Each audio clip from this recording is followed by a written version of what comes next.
अस्सलाम वालेकुम dear students of 8th class. Welcome to online classes. मी रज़िया जान आज आपको एक पोइम मीटिंग पॉइंट पढ़ा रही हूँ। फर्स्ट ऑफ ऑल मैं आपको बताना चाहूँगी, मैंने एक पिक ली है जिसने ये पोइम लिखी है, यूनेस डिसोजा ने लिखी है।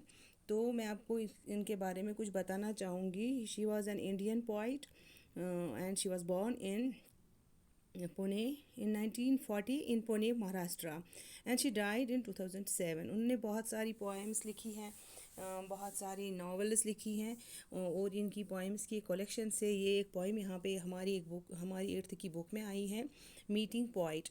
तो और थोड़ा सा मैं बताना चाहूँगी इस पोएम के बारे में, मीटिंग पॉइंट के बारे में। Written by Eunice de Souza. In this poem, the poet advises the readers to judge the poet by their poetry rather than bye there appearance. यानी उनकी अपेयरेंस से हमें, यानी ये जो पोइट होता है उनकी अपेयरेंस से नहीं बल्कि उनकी पोइट्री से हमें उनको जज करना चाहिए। तो हमें चाहिए कि ये पोइम हम ध्यान से सुने और ध्यान से पढ़ें। तो आप सुनिए, मैं पढ़ रही हूँ। Meeting poets I am disconcerted sometimes by the color of their socks, the suspicion of a wig, the wasp in the voice, and an eye sometimes of darkness. Best to meet in poems, cool speckled shells, in which one hears a sad but distant sea.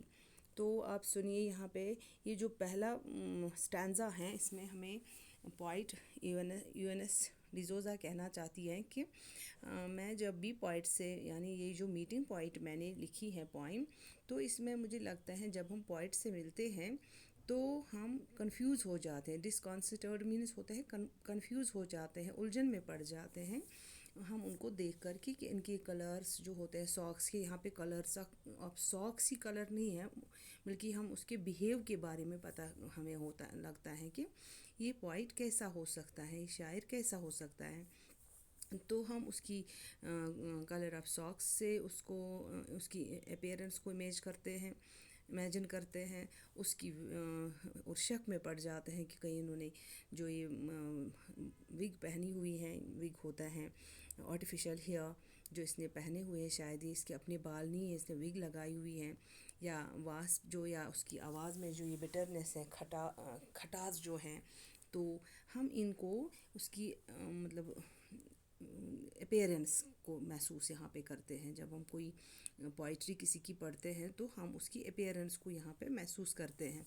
तो हम उसमें क्या क्या देखते हैं, जैसे उनके colour of socks को देखते हैं, उनके बिहेव को देखते हैं, या हम देखते हैं कि उन्होंने विग जो पहनी है, हो सकता है ये बाल जो है उसके सर पे शायद अपने नहीं होंगे, या उनकी जो आवाज़ है, जो बात मतलब वो कर रहे हैं उसमें कुछ wasp in the voice means होता है बिटरनेस उसकी आवाज़ में है, and an eye sometimes of darkness, और लगता है कभी कभी जो उसके आसपास का माहौल है, एनवायरनमेंट जो है वो अनप्लेजेंट है। तो ये क्या है कि ये हमें यहाँ पे उसकी अपेयरेंस बताता है पहले स्टैंजा में। तो हम पहले स्टैंजा में पोइट की अपेयरेंस को महसूस करते हैं, तो हमें लगता है कि ये जो पोइट है वो ऐसा होगा। लेकिन जो सेकंड स्टैंजा है इसमें हमें ये बताता है पोइट, मतलब पोइट्स हमें बताती है कि हमें poet best to meet in poems, हमें चाहिए कि हम पोइम्स में ही अपने पोइट से मिले, यानी उसकी आर्ट जो ये उसने लिखा है, पोइम जो लिखी है उसके ज़रिए से हम उससे मिले। और ऐसा लगता है कि जैसे ये जो हमें ये पोइम के ज़रिए से ऐसा लगता है कि जो ये शेल है, शेल होता है छिलका, किसी जैसे अंडे का छिलका होता है, या हमें जो यहाँ पे समंदर के आस किनारे जो शेल्स होते हैं तो वो उनमें जो होता है वो दाग दबे जो होते हैं उनसे उनके अंदर से वो सुनते हैं, लेकिन उनको आवाज़ आ जाती है। अगरचे वो दूर से भी बैठे हुए होते हैं, अगर वो दूर पड़े हुए होते हैं तो उनकी जो आवाज़ निकलती है वो हम सुनते हैं। अगर जहाँ डिस्टेंट वे पे, अगर हम समंदर के दूर किनारे पे बैठे भी होंगे तो उनकी ये आवाज़ें हमें आती हैं, तो हमें कितनी खुश लगती हैं वो आवाज़ें। इसी तरह हमें पोइट से हमें पोइम में ही मिलना चाहिए, rather than bye there appearance. उसकी अपेयरेंस से अच्छा है कि हम पोइट से खुद पोइम के ज़रिए से मिले। ये हमें यहाँ पे इस पोइम में हमें बताता है।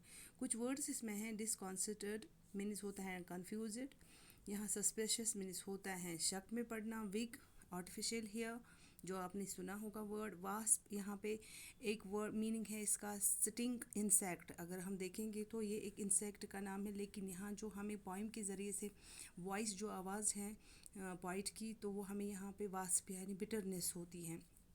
ये यहाँ पे एनवायरनमेंट है। डार्कनेस यहाँ पे मीन्स होता है अनप्लेजेंट। तो इसी तरह ये कुछ वर्ड्स हैं। स्पैक्ड शेल्स मीन्स छिलके जो होते हैं दाग दबे वाले। तो ये डिस्टेंट दूरी पे, समंदर की दूरी पे हम सुनते हैं जो भी आवाज़ हमें अच्छी लगती है, तो हमें दूर से ही पॉइंट की भी पॉइंट का आर्ट हमें दूर से ही पता चलना चाहिए। ये हम इस पोइम के ज़रिए से हमने पढ़ा, तो हम मुझे यकीन है आप लोगों ने अच्छी तरह से समझ लिया होगा। तो आप मेरी इस चैनल को सब्सक्राइब भी करेंगे और शेयर भी करेंगे। Thank you.